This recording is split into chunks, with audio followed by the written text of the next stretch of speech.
Hola, estimados estudiantes. Vamos a ver en esta clase lo que es la continuación de la unidad 2 de probabilidades.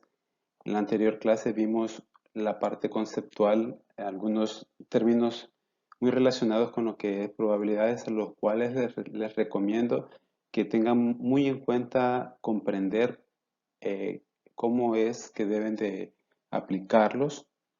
Por ejemplo, los que he definido en el video que ustedes pueden ver antes de esta clase y pues también que repasen la clase anterior donde están con detalle esta explicación. Vamos a enfocarnos el día de ahora en eventos y sucesos, así como en aclarar un poco los enfoques de probabilidad y definir de una vez lo que es el concepto de probabilidad, y vamos a hablar sobre o presentar lo que son las tablas de continuidad. Recordemos que el concepto de los más fundamentales es experimento aleatorio, en el que hemos dicho que es aquel ensayo en el que al realizar una prueba o ensayo de algún evento de interés, con las condiciones que nos planteemos, el resultado de ese ensayo va a consistir en dos o más posibilidades, diferente de los experimentos deterministas en los que bajo las mismas condiciones el resultado posible siempre va a ser único. Otro concepto muy importante y que se gesta a partir del anterior es el de espacio muestral. El espacio muestral dijimos que es el número de elementos que contiene un experimento aleatorio. Así como lanzar una moneda tiene dos posibilidades, lanzar dos monedas tiene cuatro posibilidades. Si ustedes se plantean cualquier experimento aleatorio, tienen que definir desde el principio cuáles son todas las posibilidades que puede generarse a partir de ese experimento, aunque no se haga a priori, sino que lo vamos a pensar teóricamente. En algunos experimentos tiene cierta complejidad poder conocer el espacio muestral, aunque sí podemos definir qué tipo de espacio muestral es. Podemos decir si el espacio muestral es finito, también podemos decir si el espacio es infinito numerable o si el espacio muestral es infinito no numerable o continuo. ¿Cuándo es finito? Cuando el número de elementos se pueden contar y además se pueden enlistar todos ellos. Infinito numerable es cuando se pueden enumerar, pero no se pueden contar, porque siempre cuando llegamos a un último, alguna última posibilidad, vamos a encontrarnos de que cabe otra posibilidad más. Siempre va a haber más posibilidades que se van a ir incorporando a lo que es ese espacio muestral. Es decir, se extiende hasta el infinito todas las posibilidades, pero claro, eso de extenderse hasta el infinito es algo teórico. En la práctica, pues va a ocurrir algún evento o algún resultado específico, pero en la teoría son infinidad de posibilidades, como el experimento aquel en el que mencionábamos que lanzamos una moneda y vamos a parar el experimento en el momento que caiga la primera cara. Si al primer ensayo, al primer lanzamiento, cae cara, entonces ahí para el experimento y esa es una posibilidad. Pero eso es si acaso cae en la primera posibilidad, pero no es la única posibilidad. Y eso hay que tenerlo claro. ¿Por qué no es la única? Porque también pudo haber sucedido que en el primer lanzamiento no cae cara. Si no cae en cara en el primer lanzamiento, debo de continuar el experimento. Debo de realizar otro ensayo. ¿Por qué? Porque Yo voy a detenerme hasta que caiga cara por primera vez. Y ya dijimos, en este otro ensayo no cayó cara, entonces tiro una vez más. Por tanto, digamos, en el supuesto de que en el segundo lanzamiento sí cae cara, vamos a tener el caso de que tenemos ese otro resultado, que en el primero no cayó cara, pero en el segundo sí, y ahí paramos el experimento. También se puede dar el caso que no cae ni en el primero ni en el segundo lanzamiento cara, sino fallamos en el lanzamiento, no cae cara. Por tanto, en el tercer lanzamiento podría caer cara. Entonces, esa es otra posibilidad. Puede ser que en el tercero no caiga cara. Tenemos que seguir. Ni en el cuarto puede ser que no caiga cara. Tenemos que seguir. Y así sucesivamente. Digamos que ya lanzamos 1000 veces y en ninguna de las veces ha caído cara. Entonces debo de seguir. Esas son realizaciones teóricas. Puede ser que en la práctica no nos pase eso, pero son posibilidades que, aunque es baja la probabilidad de ocurrencia, pero son posibilidades que se podrían dar teóricamente, repito. Entonces, esto es un espacio muestral infinito numerable. Está el espacio infinito no numerable, que es aquel en el que todas las posibilidades no se pueden ni contar ni podemos saber cuáles son, pero sí tenemos una idea del contexto en el que puede ocurrir. Por ejemplo, si yo tengo una mosca en un pizarrón, por ejemplo, o en una mesa, no pensemos en la mesa ni en el pizarrón, sino que pensemos que la mosca está en el plano cartesiano. Entonces, si yo quiero saber todos los puntos en los que la mosca se traslada o se desplaza, la mosca tiene infinidad de puntos y como los números reales son infinitos, pues entonces también la mosca tiene infinidad de posibilidades de pares ordenados en los que ella se puede desplazar. Por tanto, ese espacio muestral es infinito no numerable o es un espacio muestral continuo, porque no hay saltos. Pueden haber cualquier valor real, cualquier par ordenado con números reales, pueden ser parte de este espacio muestral. Pero ¿de qué depende el espacio muestral? Como les decía, el espacio muestral depende del experimento aleatorio. Entonces, tenemos que tener claridad de cómo está definido el experimento aleatorio para poder tener claridad también de cómo va a ser su espacio muestral. Otro concepto muy importante también que ahora se gesta del anterior, del espacio muestral, es eventos o sucesos. Eventos o sucesos indistintamente, con las dos cosas es lo mismo. Llevamos a un orden jerárquico aquí. El evento depende del espacio muestral, el espacio muestral depende del experimento aleatorio. Podemos pensar en esa jerarquía para que no nos vayamos a perder en un momento dado, porque un buen ejercicio es que si yo les planteo un problema de probabilidades, lo primero que tienen que hacer es pensar cuál es el experimento aleatorio, definirlo bien. A partir de ahí, conocer o definir también su espacio muestral. Y a partir del espacio muestral, pensar todos los eventos que podrían ocurrir o que se podrían definir a partir de ese espacio muestral. Los eventos pueden ser de dos tipos, pueden ser simples o pueden ser compuestos. Ya dijimos que simple es cuando solo toma un elemento solo, único o individual del espacio muestral. Pero cuando ya agrupo dos dos elementos del espacio muestral o más, esa agrupación ya es un evento compuesto.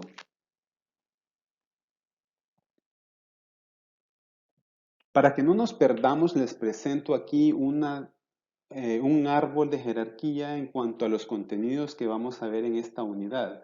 En primer lugar, tenemos lo que hemos ya visto en la clase anterior, que es la introducción a la teoría de probabilidades. Y para eso hemos empezado con una reseña histórica.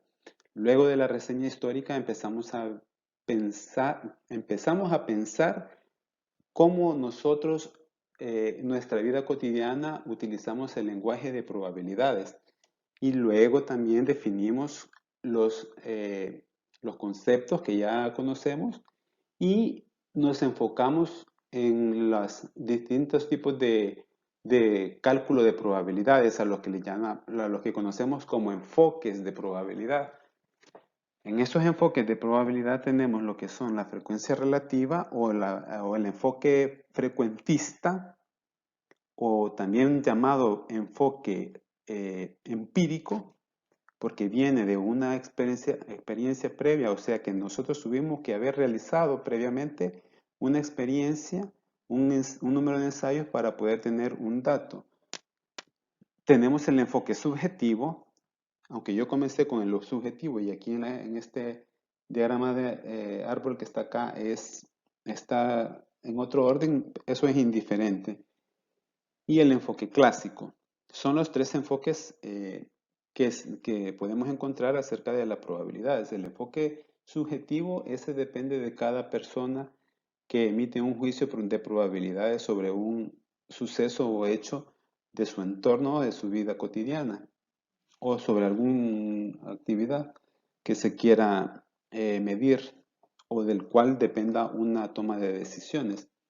Luego tenemos el enfoque clásico. En el enfoque clásico, pues tenemos que pensar teóricamente o asignar una probabilidad a un evento, aunque no realicemos el experimento como en el frecuentista.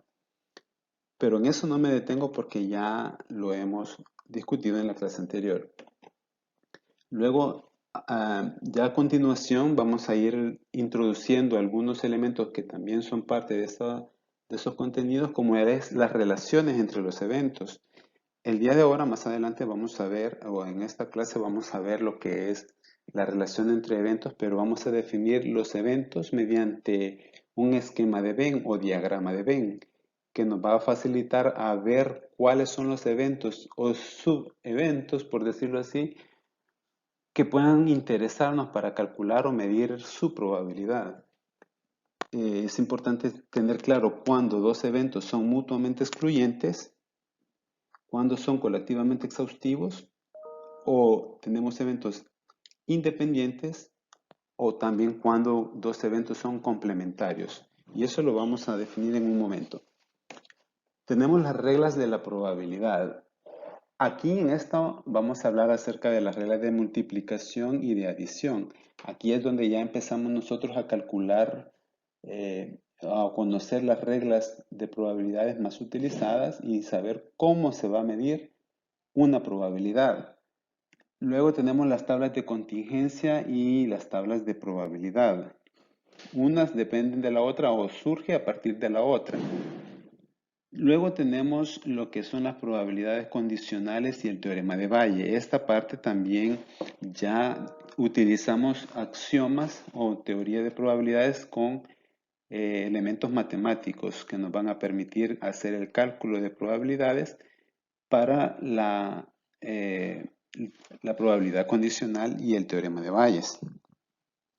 Aquí en esta parte, antes del teorema de Bayes, vamos a conocer el teorema de probabilidad total, que no está en el diagrama, pero es base para poder calcular teorema de Bayes. Y pues también vamos a conocer los árboles de probabilidad, cómo nos pueden servir los árboles de probabilidad para hacer las mediciones probabilísticas de algunos eventos que sean de interés. Pues bien, en la primera parte de esta clase vamos a recordar algunos elementos que ya hemos visto, pero que son muy importantes, como los enfoques de probabilidad. Cuando ya a continuación, de aquí en adelante, cuando empecemos a hablar ya de probabilidades en ejemplos específicos, Ya no me voy a detener tanto en explicar lo que es un experimento aleatorio o un evento o suceso o espacio muestral, pues es algo que ya hemos discutido. En sí, hemos hablado de 3 enfoques de probabilidad, pero realmente son 4. El subjetivo, el clásico, el frecuentista o empírico y el axiomático. Este último es el que fue, digamos, como presentado o fue estudiado por Andrei Kolmogorov, donde entran en juego ya las reglas matemáticas y las reglas rigurosas de probabilidad. En los 3 anteriores enfoques, pues, no tienen la rigurosidad matemática que el enfoque axiomático tiene, pero en el enfoque axiomático no es que haya una fórmula establecida, simple y sencillamente lo que establece son reglas para poder calcular probabilidades y se basa del enfoque clásico y el frecuentista para poder, digamos, poder desarrollar la teoría axiomática que tenemos. Entonces pensemos nosotros en un momento dado cómo nosotros podemos ver el enfoque subjetivo. Si ustedes ya conocen personas de campo, agricultores, estas personas tienen, bueno, hoy en día es un poco difícil medir el clima por cuestiones del cambio climático, pero años atrás los agricultores tenían, digamos, un pulso técnico propio, sin estudio, y sabían cuándo arar la tierra, cuándo prepararla, cuándo sembrar, cuándo hacer cada etapa de su agricultura, porque ellos conocían cómo funcionaba el tiempo, entonces tenían un conocimiento de probabilidad muy exacto en cuanto a su criterio por la experiencia que tenían. Entonces ellos decidían o tomaban la decisión de arar la tierra, de sembrar. Son toma de decisiones realmente.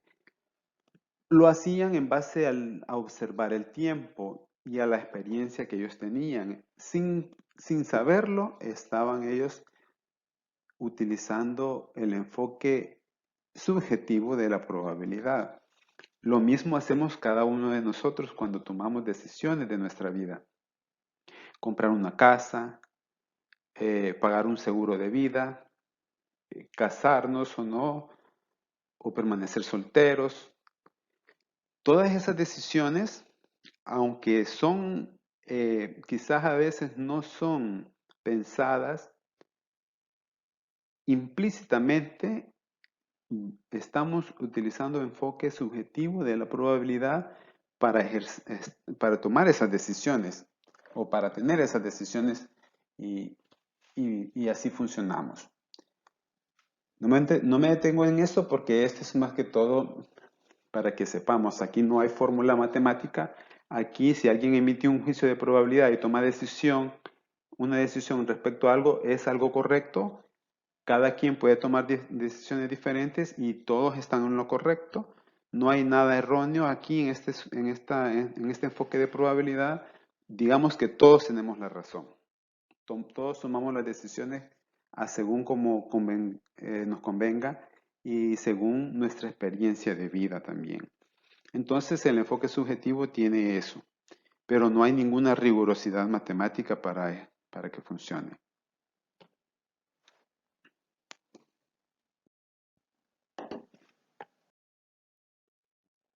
Con el enfoque clásico, lo que ocurre es que ese señor Laplace definió el enfoque clásico y gracias a él es que nosotros podemos tomar o medir una probabilidad respecto a un evento al cual no necesitamos realizar el experimento o el experimento de interés, sino simplemente asignar un valor de probabilidad a dicho evento. Por eso es de que ya podemos tener la seguridad que, por ejemplo, lanzar una moneda y observar que caiga cara, ¿qué probabilidades tiene de ocurrencia? La probabilidad es casos favorables de que caiga cara entre todos los casos posibles que tiene el experimento de lanzar una moneda. ¿Cuántas caras tiene una moneda? Solo una. ¿Cuántas caras en total, cuántos lados en total tiene la moneda? Tiene dos. Entonces, la probabilidad de que caiga cara es 1 sobre 2, porque 1 es el caso favorable de que caiga cara y 2 son los casos posibles de que tengamos un resultado. Entonces, la probabilidad de que caiga cara en el lanzamiento de una moneda es un medio. Y eso es la teoría de Laplace y a la que se conoce como enfoque clásico o teoría clásica de la probabilidad y se define como cantidad de casos en A entre la cantidad de casos posibles. Otra forma de decirlo es como lo dije antes, número de casos favorables a un evento en particular entre el número de casos posibles. Entonces ahí estamos definiendo ya lo que es el enfoque clásico de la probabilidad. Si lanzamos un dado, lo ocurre lo mismo. Si el evento que yo defino es que ocurra 3, que caiga la cara 3 del dado, el evento es ese simple 3, un evento simple en este caso, o elemental. ¿Cuántos son los casos favorables de que caiga 3? Pues solo hay una cara que tiene 3 puntitos, por tanto, el único caso favorable es ese, 1. Y los casos posibles son 6 porque son 6 lados y todos tienen posibilidades de caer. Entonces la probabilidad según el enfoque clásico es 1 entre 6 porque 1 es el único caso favorable y 6 son todos los casos posibles. Eso es lo que me dice el enfoque clásico de la probabilidad. Entonces, de manera más general, el enfoque clásico se puede describir como una fórmula que sería M entre N, donde M es el número de casos favorables y N son los casos posibles. Y P minúscula sería el valor asignado o que se resulta de dividir M entre N.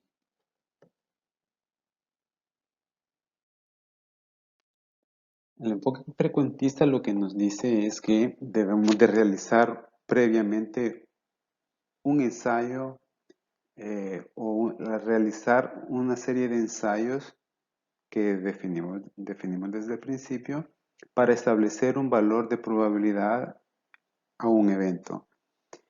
No es lo mismo el enfoque clásico que el frecuentista. En el clásico le asignamos un valor de probabilidad único a priori que no necesitamos realizar una experimentación. Sin embargo, en el frecuentista, al mismo evento de obtener cuál es la probabilidad de obtener cara, no se asigna el mismo valor de probabilidad. Para eso necesitamos una serie de realizaciones. En el anterior no realizamos ningún ensayo, en el clásico, pero en el frecuentista sí, tenemos que definirnos cuántas veces vamos a hacer la realización o el ensayo para sacar la probabilidad. Entonces, si yo voy a lanzar una moneda y lo quiero lanzar 50 veces, la probabilidad de que caiga cara va a estar en función del número de veces que aparezca cara en esas 50 realizaciones. Entonces es obligatorio haber realizado los 50 ensayos. Y cuento cuántas caras cayeron y lo divido entre el total de ensayo que hicimos, que en este caso estoy diciendo 50. Podrían ser 20, podrían ser 70, 300, 1000, las que se me ocurran o las que yo quiera. Entonces, en este caso del frecuentista, el enfoque frecuentista me dice que yo debo de realizar una experimentación previa para sacar y asignar el valor de probabilidad a un evento. En el clásico no hacíamos eso, solamente asignábamos la probabilidad en función del caso favorables entre casos posibles, sin realizar experimentación.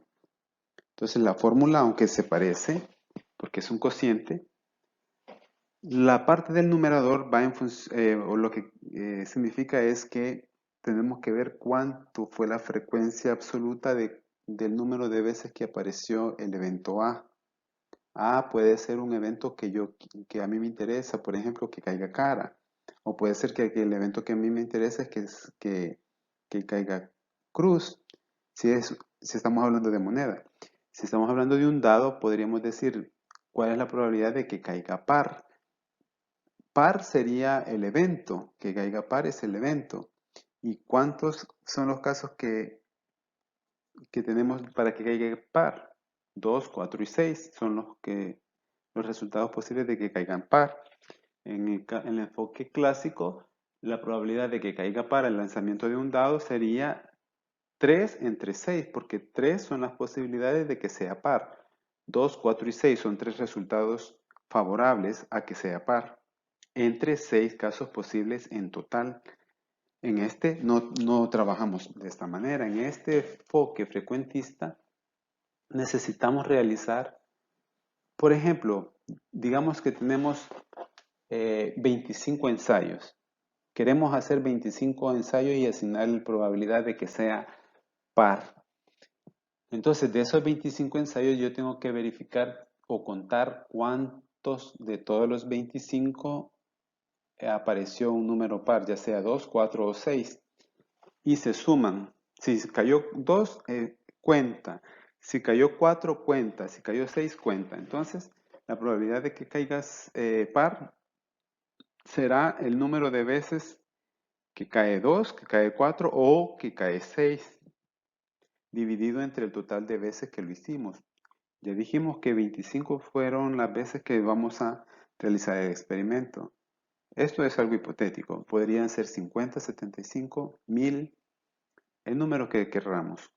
Entonces el enfoque frecuentista va en ese sentido, de haber realizado previamente el número de ensayos o de realizaciones del experimento, fijándonos en un evento determinado. El evento lo definimos desde el principio y el número de ensayos también. Entonces, por eso en la primera clase de esta unidad les dejé unas tablas para poder hacer este ensayo o estas experimentaciones, estas experiencias aleatorias. En este ejemplo nos dice si el experimento aleatorio consiste en el lanzamiento de una moneda y observar el resultado, se tiene que omega, que es el espacio muestral, es cara y número. El evento A consiste en obtener cara al tirar moneda, es decir, A, o sea, el evento A es igual a cara. Podemos aproximar el valor de la probabilidad de que caiga cara, o sea, la probabilidad de A mayúscula, repitiendo el experimento según indica en la tabla. En esta tabla aparecen las repeticiones, que es el número de ensayos que vamos a realizar. Primero lo podemos hacer con 10 repeticiones, 20, 30, 40, 50. Esos son números que nosotros los ponemos en base a nuestra conveniencia. Aquí es donde yo les decía que podría ser 50, 75, 1000, 300, 10.000 o el número que querramos. Pero para efectos del ensayo pueden ser 10, 20, 30, 40 y 50. Lo que voy a rellenar, esta tabla la voy a rellenar y con lo que lo voy a rellenar son datos hipotéticos. No es que yo haya realizado la experimentación, simplemente es para efectos de metodología o de didáctica para explicar esto. Si yo lanzo la moneda 10 veces, estoy en la primera fila. Voy a ver cuántas veces cayó cara. Y supongamos que de las 10 veces solo 3 cayeron cara. Entonces yo hago una rayita por cada vez que cae cara. Al final de hacer las 10 repeticiones cuento cuántas rayitas tengo. Y voy a decir ese número dividido entre el total de repeticiones, es decir, 3 sobre 10. y esa es la probabilidad que se le asigna para 10 repeticiones en ese momento dado, porque puede ser de que otra persona o yo mismo en otro momento haga nuevamente el ejercicio de lanzar 10 veces la moneda y obtenga otro resultado para la frecuencia de A. Entonces, eso es lo que hay que tomar en cuenta en el enfoque frecuentista, que eso no tiene algo fijo, podría variar dependiendo de la circunstancia en la que se realice.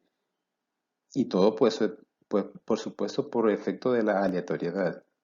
Si nos vamos a la fila 2 y yo lanzo 20 veces, digamos que para esta ocasión me aparecen 9 caras de 20 realizaciones. La probabilidad en este caso sería 9 sobre 20. Para el siguiente hago lo mismo y me aparecen 23 de 30 repeticiones. En el siguiente, cuando hago 40 repeticiones, me aparecen 26 caras. Cuando me hago 50 repeticiones, me aparecen 39 caras. Eso de que va aumentando 3, 9, 23, 26, 39 solo son datos aleatorios hipotéticos que yo he asignado. Podría ser que en alguno de esos pueda ser 0 o incluso el número máximo que es de repeticiones. Eso ya dependerá de la circunstancia o del ejercicio que hagamos. No es que sean valores que vayan en esa tendencia de ir aumentando según el número de repeticiones, que sí puede ocurrir, pero digamos que no es eh, una ley que así suceda.